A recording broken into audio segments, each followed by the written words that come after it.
Hello friends, welcome to our channel Dev Devanshi channel. कैसे हो आप लोग? आई होप कि आप लोग बहुत अच्छे होंगे, स्वस्थ होंगे, मस्त होंगे और अपनी अपनी फैमिली में व्यस्त होंगे। मैं हूँ अपने प्यारे प्यारे दोस्तों की प्यारी सी फ्रेंड गुंजन सिंह, जो लेकर आती हूँ new new story, cross dressing story. आज फिर से लेकर आई हूँ, तो आज फिर से लेकर आई हूँ पार्ट 2 हितेश टू हिना की story. Hitesh to Hina part 1 में डाल चुकी हूँ। आप इस वीडियो के डिस्क्रिप्शन में लिंक दी हूँ, वहां से चेकआउट कर सकते हैं। उसमें हितेश की मम्मी ने कैसे हिना को हेल्प किया और कैसे हिना बनाई हितेश को, तो वो है, आप वहां से देख सकते हैं वीडियो को। ये स्टोरी हितेश टू हिना की सेकेंड पार्ट है। तो चलिए फ्रेंड्स, स्टोरी को मैं स्टार्ट करती हूँ। बहुत ही इंटरेस्टिंग स्टोरी है, लास्ट तक देखिए। और एक सब्सक्राइब और एक लाइक से, एक शेयर से मैं बहुत मोटिवेट होती हूँ। तो मैं आशा करती हूँ आप लोग डिमोटिवेट तो नहीं करोगे, मोटिवेट ही करोगे मुझे, तो इसलिए आपको सब्सक्राइब करना बहुत जरूरी है। तो चलिए फ्रेंड्स, स्टोरी को स्टार्ट करती हूँ। पार्ट 1 में हितेश को उसकी मम्मी ने उसे हिना बनाया था और हेल्प किया था उसका। एक दिन हितेश टॉप और जींस पहने हुआ था और मम्मी उसकी बाल बना रही थी। हितेश बोला कि मम्मी, मुझे आपकी चोटी करना है, मुझे अच्छा लगता है चोटी करना, मैं कर दूं क्या? उसकी मम्मी बाल बना रही थी, तो उसकी मम्मी बोली कि अच्छा, आज मेरी बेटी मेरे बालों में चोटी करेगी। तो हिना बोली कि हाँ, मुझे चोटी करना है। और हितेश की मम्मी हिना ही बोलती थी हितेश को, तो बोली ठीक है, मेरी चोटी कर दो। तो हितेश को बहुत अच्छा लग रहा था मम्मी के लंबे लंबे बालों में चोटी करना, तो वो चोटी कर रहा था और टाइट टाइट से चोटी कर दिया। उसकी मम्मी बोली कि अरे, बहुत अच्छे से चोटी कर दिए।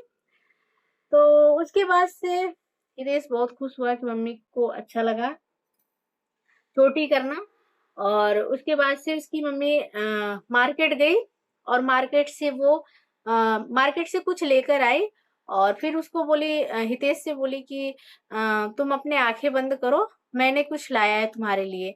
तो हितेश आंखें बंद कर लिया और उसके बाद से उसकी मम्मी कुछ देर के बाद बोली कि अब आंखें खोलो। जब हितेश आंख खोला तो देखा कि उसके लंबे लंबे बाल हैं और वो बहुत खुश हुआ। बोला, मम्मी मेरे बाल इतने लंबे लंबे कैसे हो गए? बोले कि तो उसकी मम्मी बोली, तुम्हें लंबे बाल अच्छे लगते हैं, इसलिए अब तुम भी चोटी करना, लेके आई हूं मैं, अब तुम भी चोटी करना।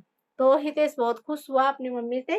और फिर उसकी मम्मी बोली कि चलो मैं चोटी करती हूँ। उसकी मम्मी बैठाई और बोली कि कौन सी हेयर स्टाइल बनाऊं, बताओ। तो हितेश बोला कि मुझे ना जो लड़की मुझे ना वो स्कूल में लड़की जाती है और दो चोटी करके जाती हैं, रिबन लगा के जाती हैं, वैसे मुझे बहुत पसंद है। मुझे बहुत अच्छा लगता है जब वो दो चोटी और रिबन लगाई हुई रहती हैं, तो वो अच्छा लगता है, वो हेयर स्टाइल मुझे अच्छा लगता है। उसकी मम्मी बोली ठीक है। फिर उसकी मम्मी रिबन ले आई और उसके बाद दो भाग में उसको डिवाइड करके उसके बालों को और दो चोटी टाइट टाइट सी बना दी और मोड़ के उसमें रिबन लगा दी। तो हितेश जब देखा तो उसको बहुत अच्छा लगा कि दो चोटी और लंबे लंबे कानों के नीचे तक चोटी आ रही थी, उसे बहुत ही अच्छा लग रहा था। वो ऐसे लग रहा था उसे कि स्कूल में जो लड़कियां पढ़ने जाती हैं दो चोटी करके रिबन लगा के, वैसे ही वो सेम लग रहा था। तो उसे बहुत ही अच्छा लग रहा था। उसके बाद से दूसरे दिन वो कुर्ती और लेगी पहना और अपने बालों को खुला रखा। फिर उसकी मम्मी बोली कि आओ मैं चोटी कर देती हूँ। तो डेली का काम हो गया था हितेश का। उसकी मम्मी तो पहले से ही उसको लड़कियों के कपड़े पहनाती थी। अब उसके बाल लंबे उसके बाल भी डेली बनाने लगी और चोटी जैसे जैसे उसको हेयर स्टाइल जो बोलता था वो उसकी मम्मी बना देती थी। और फिर उसके बाद से बोली कि अब चलो, उसकी मम्मी बोली चलो अब घर के काम भी सिखा देती हूँ। हितेश की मम्मी छेड़ते हुए हितेश को बोली कि अब चलो, तुम घर के काम भी तुम्हें सिखा देती हूँ, नहीं तो शादी होगी तो फिर तुम्हारे ससुराल वाले कहेंगे कि इसकी मम्मी तो कुछ सिखाई नहीं है। तो हितेश शर्म के मारे लाल हो गया और बोला, मम्मी ऐसे क्यों बोल रही हो? तो हंसने लगी, बोली कि उसकी मम्मी हंसने लगी, बोली कि अब तो तुम मेरी बेटी बन गए हो, हिना बन गए हो, हितेश तो हो नहीं, हिना बन गए। तो तो बेटी को सब कुछ सीखना चाहिए ना घर के काम, तो चलो घर के काम करते हैं। तो हितेश अपने मम्मी के साथ घर के काम भी करने लगा और साथ साथ अपने मम्मी के घर का काम भी करने लगा। और अच्छा लगता था उससे घर के काम करने में मम्मी के साथ, तो वो काम भी करने लगा। फिर उसके बाद एक दिन उसकी मम्मी बोली कि कब तक ये लड़कियों के कपड़े पहनोगे, एक दिन शादी होगी तो फिर तुम्हें साड़ी पहनना पड़ेगा, तो चलो अपनी प्यारी बेटी को साड़ी पहनना सिखाती हूँ। फिर हितेश बोला मम्मी साड़ी भी पहनाओगी? तो बोले कि जब तुम्हारे हर शौक पूरा हो रहा है, तुम्हारी हर इच्छा पूरी हो रही है, तुम लड़कियों के कपड़े पहनना पसंद है वो पहन रहे हो, वो भी पहनने लगे हो, चोटी बनाने लगे हो, तो कल को जब शादी होगी तो जाओगे और उसके बाद से तुम्हें साड़ी पहनना नहीं आएगा तो क्या कहेंगे लोग कि साड़ी पहनना नहीं आता है। उसको छेड़ रही थी बहुत, और उसको उसकी मम्मी हंसते हुए और छेड़ते हुए उसको बोल रही थी, और हितेश को अच्छा लग रहा था मम्मी की बातें, और मम्मी उसकी बहुत खुश थी कि चलो हितेश हीना बन के ही खुश है पर खुश तो है। और फिर उसके बाद से उसकी मम्मी उसको साड़ी पहनना भी सिखाने लगी, और कभी-कभी वो साड़ी पहन लेता था। और जब फंक्शन या तो कभी किसी पार्टी में जाना होता था तो अपनी मम्मी के साथ वो दोनों जाते थे। अब दोनों माँ-बेटी के जैसे रहते हैं, उसकी मम्मी उसको हिना ही बोलती हैं। अब तो चोटी भी होने लगी है तो हितेश अपने आप को हिना ही मानने लगा है कि मैं हितेश नहीं हूँ, हिना हूँ।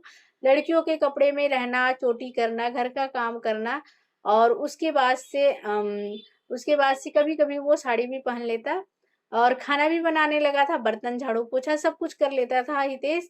तो उसकी मम्मी सब कुछ सिखा दी थी, वो बिल्कुल ही लड़की जैसे अब वो रहने लगा था।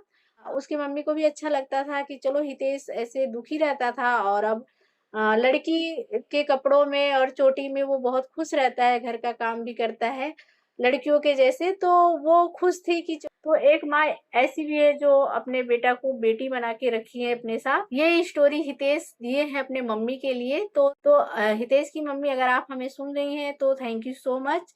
आप अपने बेटे का इतना साथ दी, और ये हितेश आपके लिए ही स्टोरी शेयर करने को बोले हैं। हितेश बोले दीदी मेरी मम्मी के लिए प्लीज ये स्टोरी शेयर करो, तो मैं की हूँ।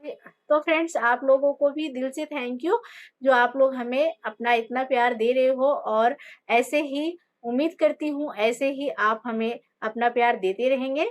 तो चलिए फ्रेंड्स नेक्स्ट स्टोरी जल्दी लेकर आऊँगी। तो फ्रेंड्स अगर आपके पास भी कोई ऐसी स्टोरी है, कोई जानने वाला, या तो आपके आस-पास में कोई क्रॉस ड्रेसर है जो अपनी स्टोरी शेयर करना चाहते हैं, तो आप दे सकते हो मेरे इंस्टा आईडी पे, और डिस्क्रिप्शन में मैं अपना इंस्टा आईडी दे रही हूँ, वहाँ से आप मुझे स्टोरी शेयर कर सकते हो, मैं अपने चैनल पे शेयर कर सकती हूँ। तो चलिए फ्रेंड्स मिलते हैं जल्दी ही नेक्स्ट वीडियो में नेक्स्ट स्टोरी के साथ। तब तक के लिए अपनी और अपनी फैमिली का ध्यान रखिए। Bye bye, take care.